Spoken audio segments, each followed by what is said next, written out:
大家成日聽人講60日原則，以為係唔使交稅嘅免死金牌。呢項原則係稅務條例為訪客而設嘅豁免，而唔係為長期同香港有緊密聯繫嘅人而設。關鍵係所有服務必須喺海外提供，唔係大部分。只要你有任何一部分工作被稅局認定係喺香港做，佢哋都會將你成份收入攞嚟計稅，唔係同你計日數。另外有個好重要嘅概念一定要搞清楚先，就係受僱工作來源地。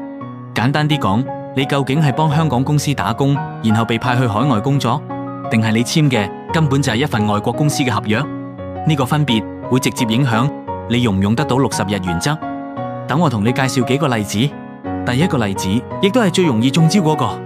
你可能會諗，我全年都喺上海返工，點解仲要交香港稅？但稅局會問你，你返嚟香港度假探親嗰陣，有冇為香港同事帶文件？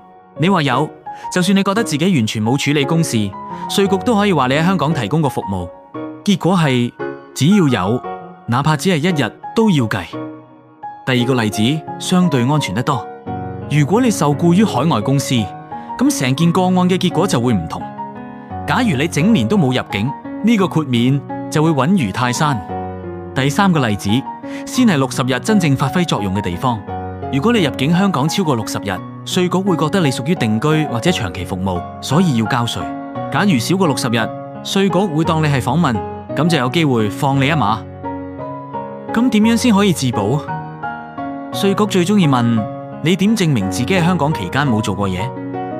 呢個時候你要準備好清晰嘅工作日誌，寫明邊日係假期，邊日係處理私事。仲有公司證明信，證明你返香港純粹係度假，冇處理公務。同埋通訊記錄，用嚟證明你喺香港期間係 offline 狀態。當然仲要有清楚嘅留港日子記錄啦。稅務安排係一場資訊嘅比拼，你知得越多，準備得越充分，咁主動權就會喺你手。如果你覺得呢條片幫到你釐清誤解，記得 like 同 subscribe 我哋，幫你守住自己嘅荷包。下一集我哋會再深入講下，究竟有邊啲工作收入喺法律上直情唔使課稅，想知點樣合法守住自己份糧，記得留意我哋下一條片。我哋下集見。